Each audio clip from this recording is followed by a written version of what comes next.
Aquel mismo día, dos de ellos se dirigían a un pueblo llamado Emaús, a unos 11 kilómetros de Jerusalén. Iban conversando sobre todo lo que había acontecido. Sucedió que mientras hablaban y discutían, Jesús mismo se acercó y comenzó a caminar con ellos.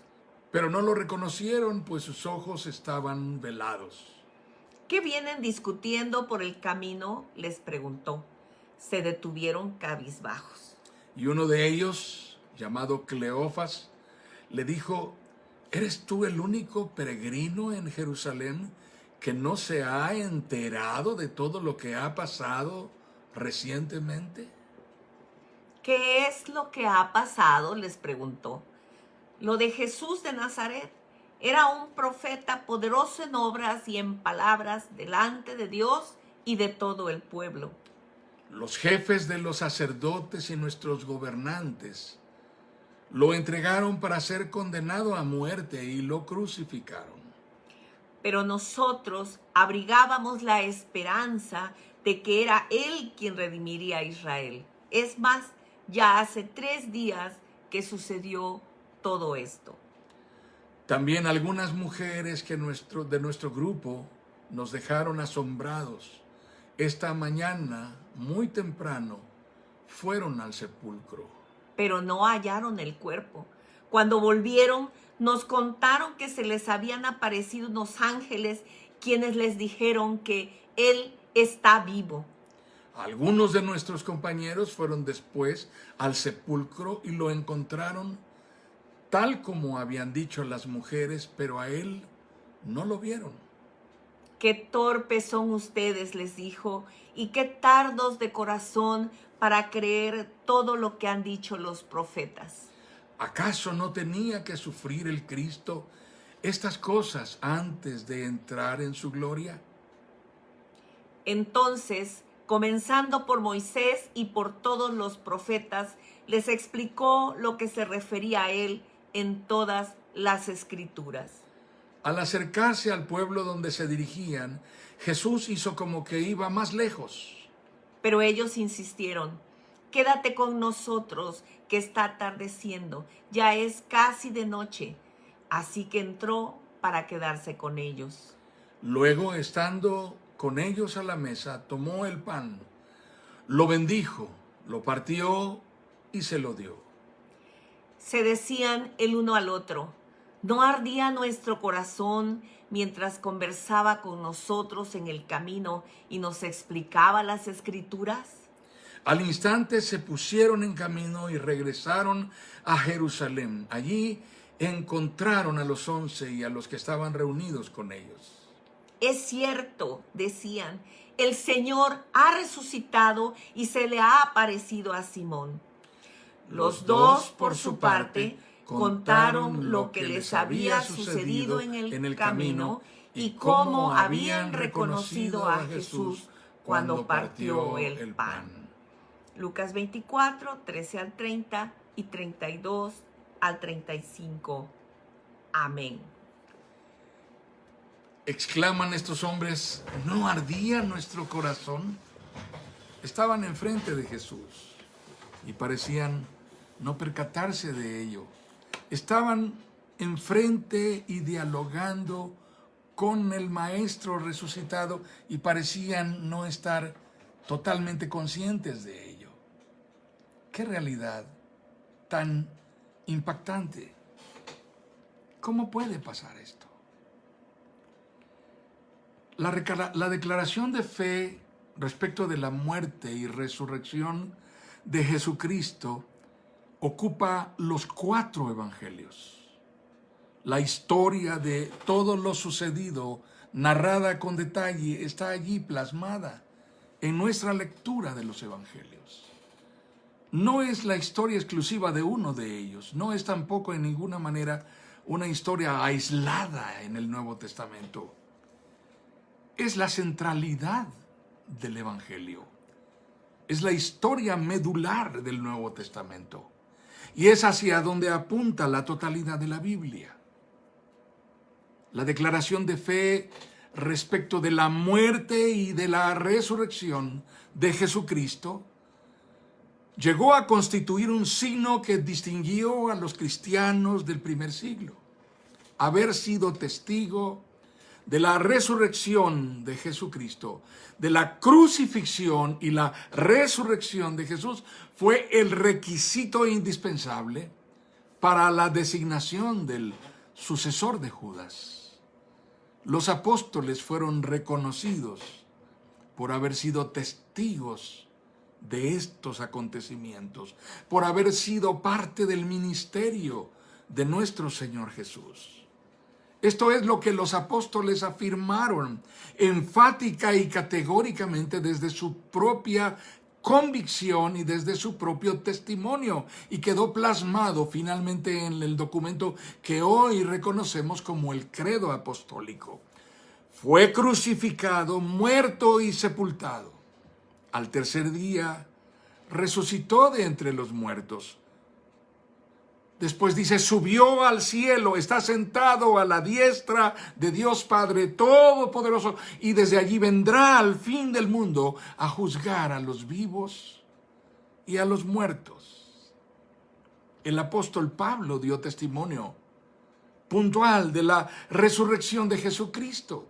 Lo hizo reiteradamente, casi en cada lugar a donde iba era el énfasis de su predicación. No hubo casi ninguna otra cosa que entretuviera su predicación que no fuera dar testimonio de Cristo crucificado y resucitado.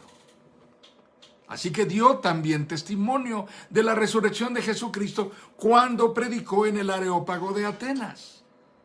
Hablaba públicamente en la plaza y fue llevado por los ilustres griegos pensadores al lugar estrella de la ciudad, en donde estaba la cuna de la cultura, el Areópago de Atenas. Allí los más ilustres le oyeron y lo menospreciaron al escucharle hablar acerca de la resurrección. Lo dejaron hablando solo. Pablo mismo enseñó en la iglesia a los corintios: si Cristo no ha resucitado, nuestra predicación no sirve para nada, como tampoco la fe de ustedes. Y si Cristo no ha resucitado, la fe de ustedes es ilusoria y todavía están en sus pecados. Si la esperanza que tenemos en Cristo fuera solo para esta vida, seríamos los más desdichados de todos los mortales. La versión 60 dice, los más dignos de lástima.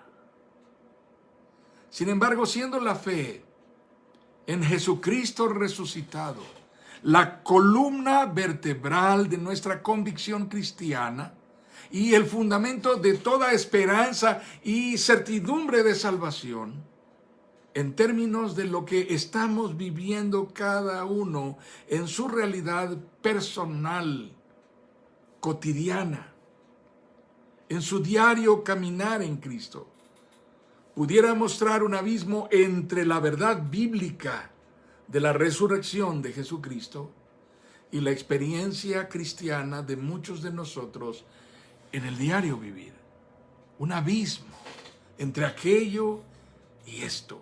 Me refiero a que no todos los que nos decimos cristianos entendemos con claridad cómo aplica a nuestra vida esta victoria obtenida por Jesucristo en la cruz.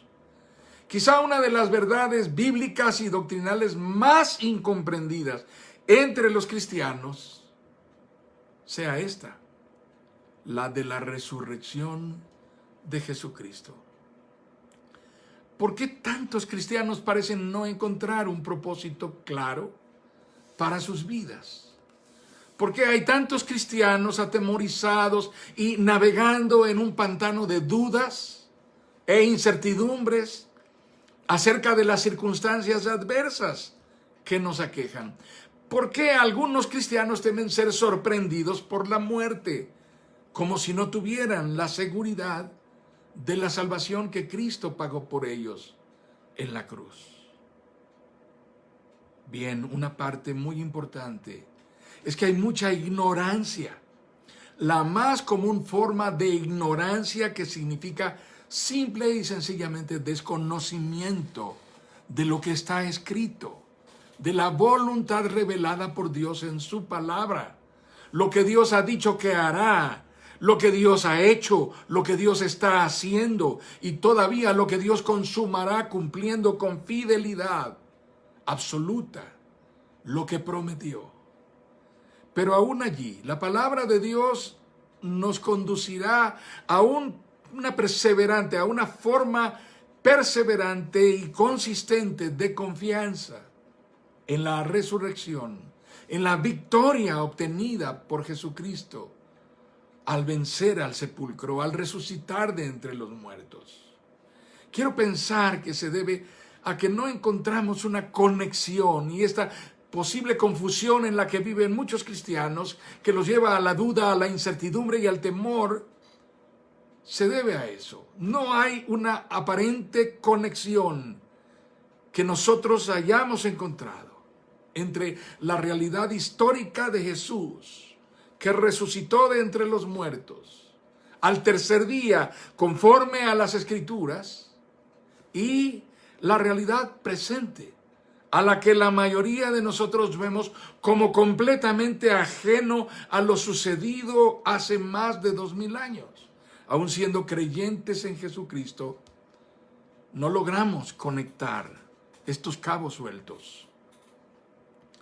Pero amados, la palabra de Dios insiste en establecer que la resurrección de Jesucristo es la evidencia de victoria para todo aquel que ha confesado y creído en Jesucristo.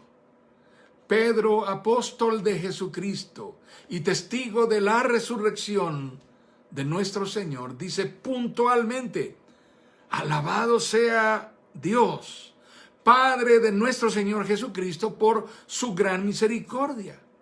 Nos ha hecho nacer de nuevo mediante la resurrección de Jesucristo, para que tengamos una esperanza viva y recibamos una herencia indestructible, incontaminada e inmarchitable. Tal herencia está reservada en el cielo para ustedes, a quienes el poder de Dios protege mediante la fe hasta que llegue la salvación que se ha de revelar en los últimos tiempos, nacidos de nuevo mediante la resurrección de Jesucristo. Leí primera epístola de Pedro, capítulo 1, versículos 3 al 5. Así que una buena cosa por hacer para esta generación de cristianos rodeados de adversidad e incertidumbre en medio de una civilización de violencia, perversidad y muerte que impone la cultura, los criterios y los patrones de comportamiento decadentes hoy, es precisamente establecer la conexión clara y puntual de por qué la resurrección de Cristo puede ser una fuente de gozo, de certidumbre y esperanza para nosotros. Amados hermanos, la resurrección de Jesucristo es una garantía del perdón comprado por el precio de su sacrificio. El perdón comprado, adquirido por su sangre derramada y certificado al haber llevado Cristo sobre sí mismo toda condenación, siendo propicio a nuestra necesidad de ser redimidos. Cristo se ofreció en nuestro lugar. De manera que la resurrección de Jesucristo nos garantiza esto. La primera y más esencial razón tiene que ver con la condición de maldición y condenación que prevalece sobre nosotros cuando estamos enemistados y separados de Dios. La palabra del Señor es puntual, es categórica acerca de la paga del pecado. La paga del pecado es muerte, es consecuencia de nuestra condición caída. No estamos sujetos a condenación a causa de lo que hacemos, sino a causa de lo que somos. Seres humanos, pecadores, corruptos, caídos y mortales. En nosotros está la naturaleza del hombre que rehúsa y huye de Dios. Entendiendo esto, podemos reconocer que solo por la obra de Jesucristo en favor nuestro y en el propósito de reconciliarnos con el Padre, una vez habiendo rendido nuestra vida en obediencia al Evangelio, es que hemos sido trasladados de un estado de muerte y condenación a una certidumbre y absoluta seguridad plena de salvación y vida eterna. El Señor Jesucristo dijo esto: he bajado del cielo no para hacer mi voluntad, sino la del que me envió.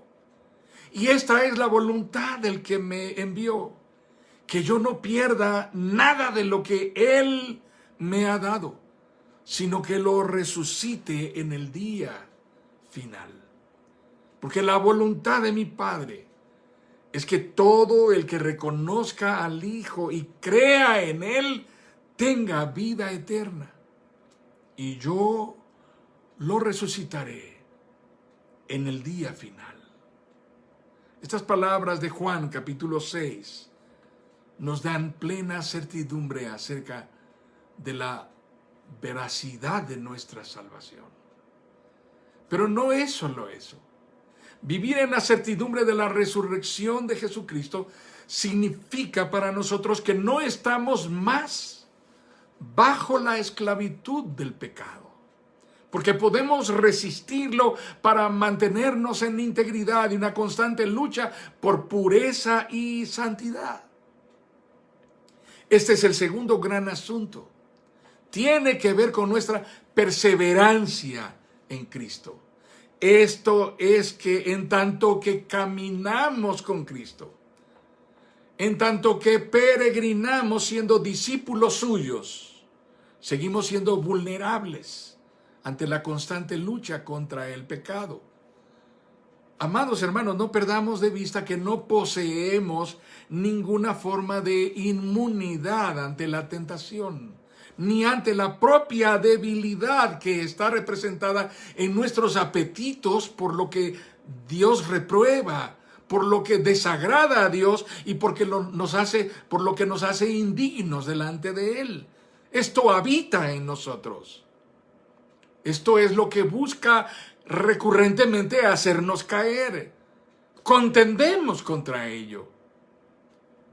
Pero si Cristo está por ustedes, el cuerpo está muerto a causa del pecado, dice el apóstol Pablo.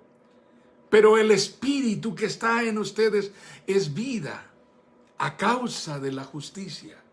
Y si el espíritu de aquel que levantó a Jesús de entre los muertos vive en ustedes, el mismo que levantó a Cristo de entre los muertos también dará vida a sus cuerpos mortales por medio de su espíritu que vive en ustedes.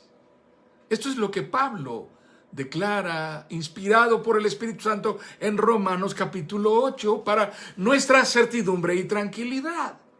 Así que la certeza de la resurrección de Jesucristo es nuestra también para declarar victoria desde dentro de nuestro ser, en donde luchamos con armas que no son de este mundo para resistir a nuestras propias debilidades. Somos vivificados constantemente por el Espíritu Santo y sobrevivimos por la gracia de Dios. Dependemos de la perseverante y fiel ayuda de Dios y somos llevados por Él a sus promesas, en donde también nutrimos y fortalecemos al hombre interior por la obra de su Espíritu que nos vivifica. No luchamos solos, hermanos, porque las promesas del Señor es que en esta lucha Cristo ya ganó. Esta lucha ya fue ganada por Cristo al morir en la cruz y luego al resucitar de entre los muertos para hacernos partícipes de ella en calidad de vencedores en su nombre. Pero, amados, esto no funciona. Esto no aplica para cristianos fans, aquellos que viven un evangelio selfie, autoeditado y gratificante solo para sí mismos. Un evangelio editado a su modo, aficionados, eufóricos, que carecen de pertenencia y compromiso, de lealtad y de fidelidad, de auténtica y completa rendición a Jesucristo. No sirve en esos casos. Aquellos que nunca han experimentado un verdadero arrepentimiento y una genuina conversión a Cristo no están viviendo ninguna batalla. Ellos no experimentan ningún conflicto porque están conformes, viviendo conforme el mundo dicta, siguiendo los patrones de vida y de comportamiento, los criterios del pensamiento de este mundo. Así que no tienen ninguna lucha para vivir de manera que honre y agrade a Dios. No les pertenece a ellos la victoria de Cristo. Pero quien vive anhelante de honrar a Dios con su forma de vivir, con su manera de tomar decisiones, por la manera en que vive los procesos aún más arduos que tiene que enfrentar, buscará depender en cada momento de la fortaleza que hay en las promesas de Dios, que nos hacen sentir nuestra condición de beneficiarios del poder de la resurrección de Jesucristo. Amados, no tenemos por qué ser presa de la depresión y del desaliento. Los hijos de Dios no tenemos por qué vivir subyugados por el despropósito y la sensación de vacío, por el hartazgo y el desasosiego. Nada de lo que podamos perder, y muchos han perdido tanto, nada de lo que podamos perder es más caro, es más valioso o más precioso que la comunión que nos aguarda en la presencia de Cristo. Así que hay victoria sobre la tristeza, sobre el desaliento, sobre la sensación de vacío y sobre la confusión y frustración, el duelo y la depresión.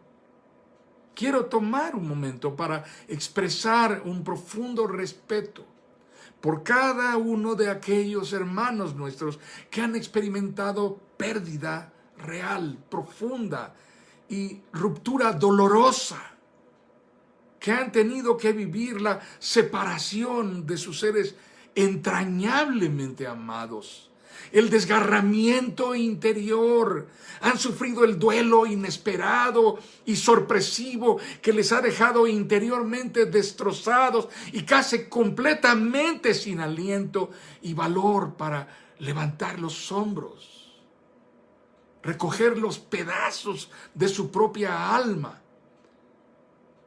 medio armar su propio rompecabezas y continuar con la vida, cuando no es posible hacerlo como si nada hubiera pasado, porque ha pasado todo y es devastador.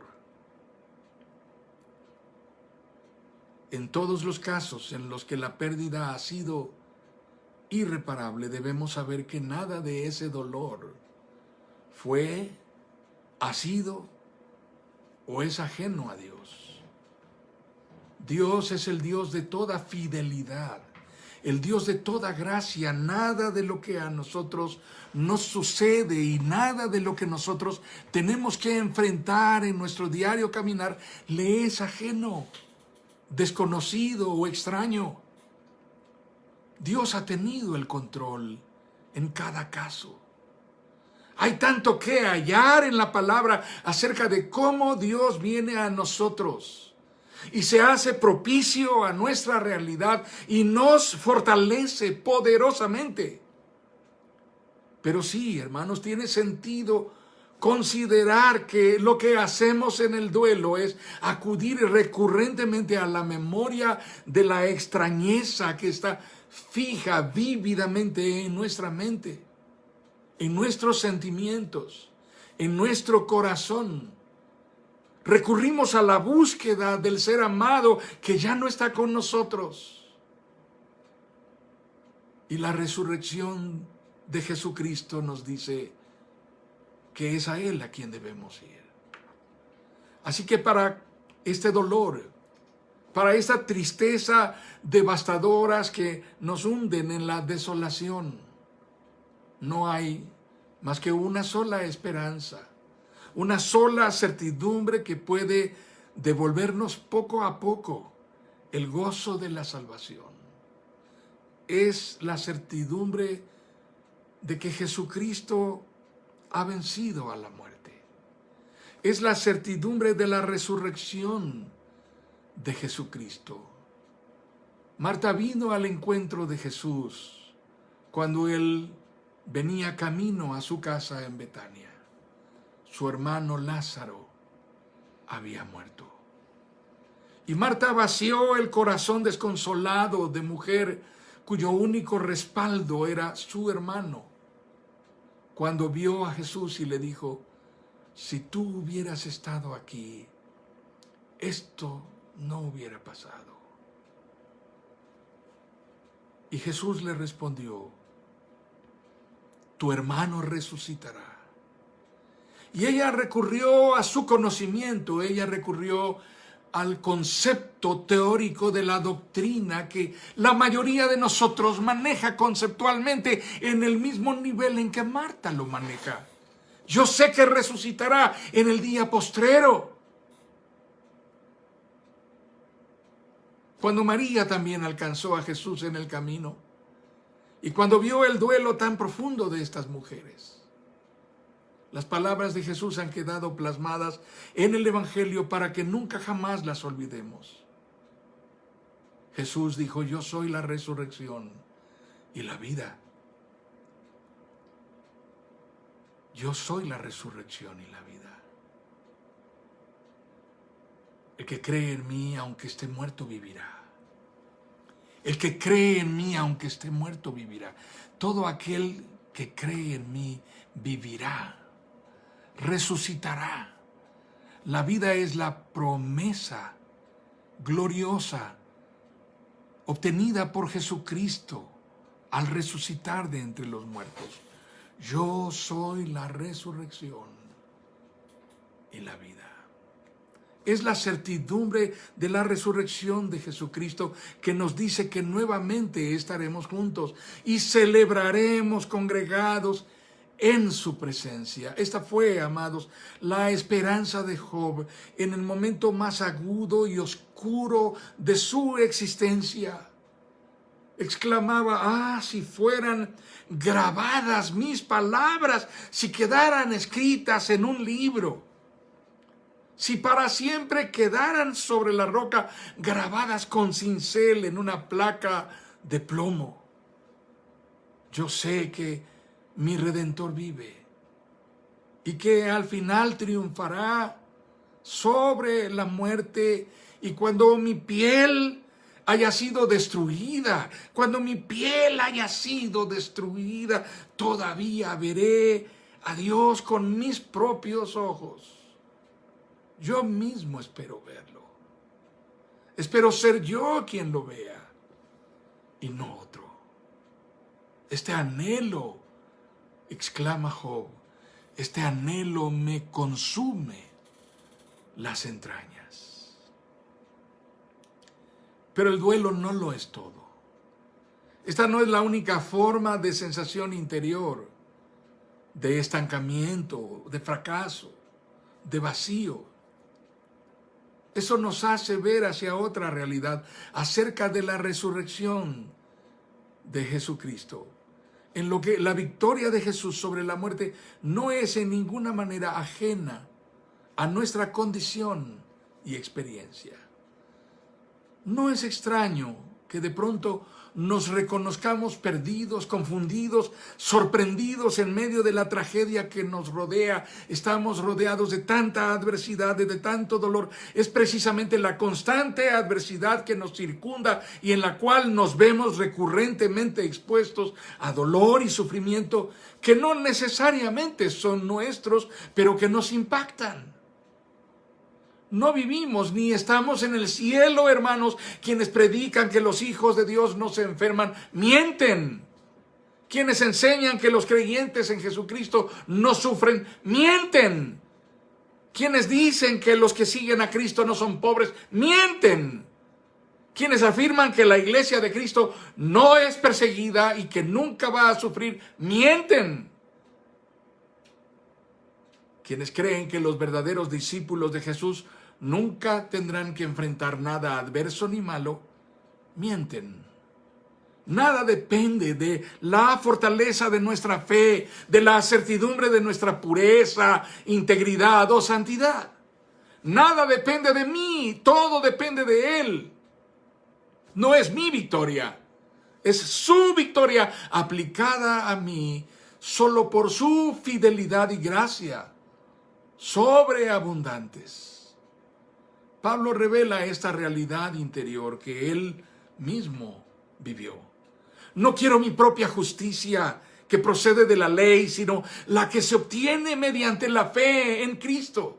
La justicia que procede de Dios, basada en la fe. Lo he perdido todo. Lo he perdido todo a fin de conocer a Cristo. Lo he perdido todo a fin de experimentar el poder que se manifestó en su resurrección. Lo he perdido todo a fin de participar en sus sufrimientos y llegar a ser semejante a Él en su muerte. Así espero alcanzar la resurrección de entre los muertos. Esto es lo que Pablo dice en Filipenses capítulo 3. Nuestro Señor Jesucristo no ocultó de sus discípulos lo que estaba por suceder, ni lo que había en su corazón que lo abrumaba profundamente, de manera que nada de lo que estaba sucediendo les fue desconocido, aunque ellos no entendieron nada. Más de 2000 años después, cuando todo está escrito en la palabra y la verdad ha sido revelada y Jesucristo ha resucitado de entre los muertos, aún pueden haber cristianos que no han entendido nada. De esa manera, diciendo las cosas con tanta claridad, el Señor les dejó saber cuánto era lo que Él estaba rindiendo, cuándo era lo que estaba por suceder por causa de su salvación. Pero a la vez les mostró cuán vulnerables eran, aún teniendo la certidumbre de la salvación que Él había comprado por el precio de su propio sacrificio. Amados hermanos, si vivimos por corazonadas y por sensaciones, estaremos engañados por nuestro propio corazón. Engañoso es nuestro corazón. Viviremos engañados por nuestros sentimientos, porque nuestra existencia estará vinculada a la hegemonía de nuestras emociones. Observen a tantos cristianos que usan las redes como su forma de devoción cotidiana. Su vida devocional es estar en alguna de las redes sociales virtuales. Ahí está lo que creen. Ahí es en donde encuentran su fortaleza.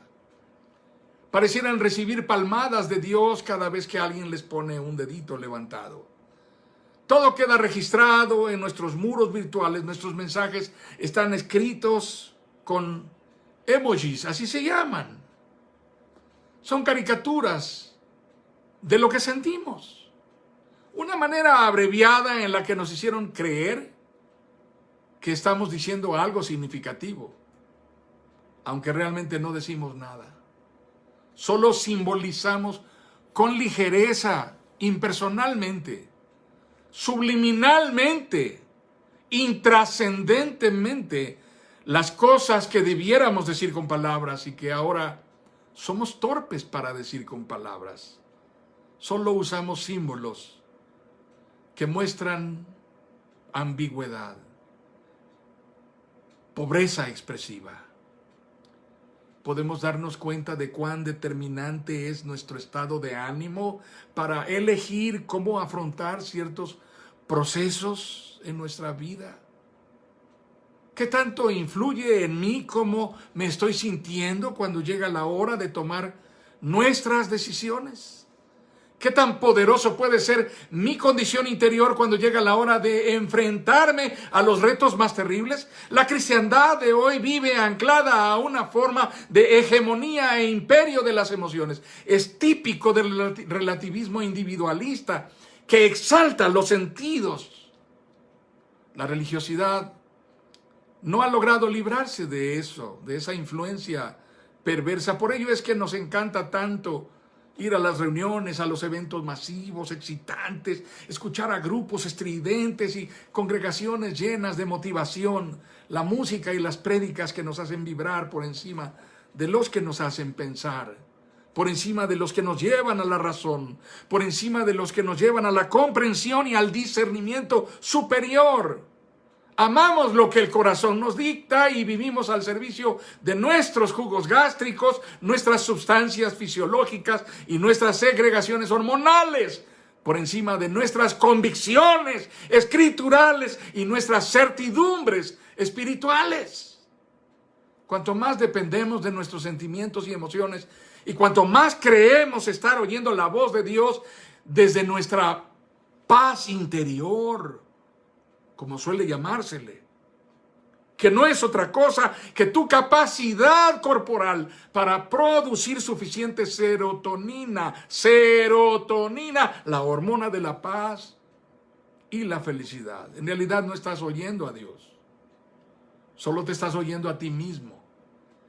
Y eso finalmente es autosuficiencia, es arrogancia, es idolatría. Ya que han resucitado con Cristo, busquen las cosas de arriba, donde está Cristo sentado a la diestra de Dios. Concentren su atención en las cosas de arriba, no en las de la tierra, pues ustedes han muerto y su vida está escondida con Cristo en Dios. Cuando Cristo, que es la vida de ustedes, se manifieste, entonces también ustedes serán manifestados con Él en gloria. Adversidad y dolor no son ajenos al trato de Dios con nosotros.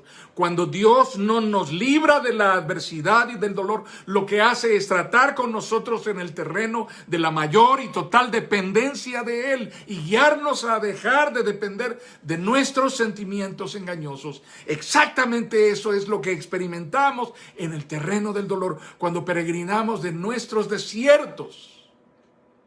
Cuando peregrinamos por nuestros desiertos, cuando nos sentimos hundidos en los pantanos que nos hacen sentir estancados, anegados de temor e incertidumbre.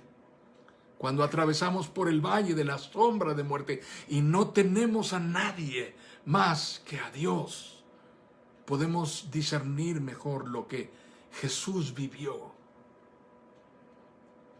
Su vida y enseñanza comienza a tener sentido, cobra vigencia y actualidad para darnos aliento y esperanza, porque podemos conectarnos entre lo que Él experimentó y nuestra propia realidad.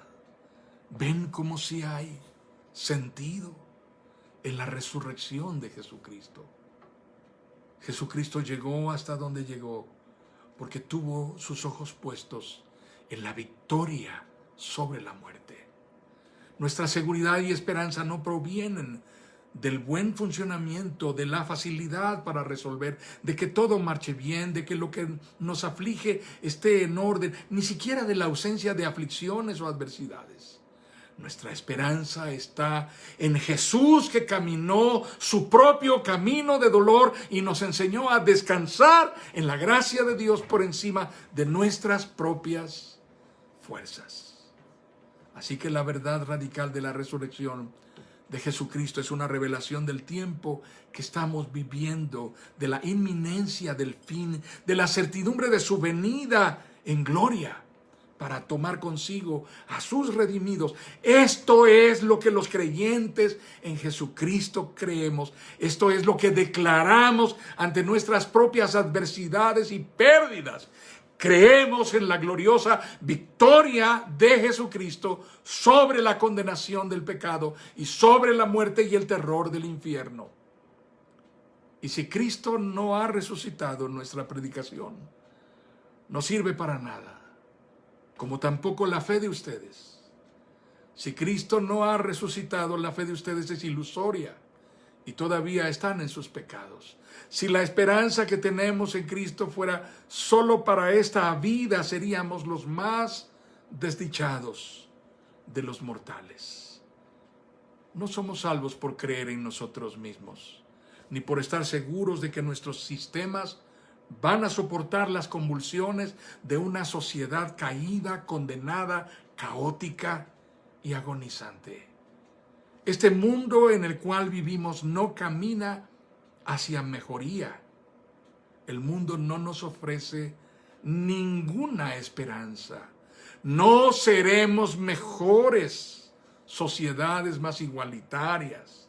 No seremos mejores dentro de 1000 años.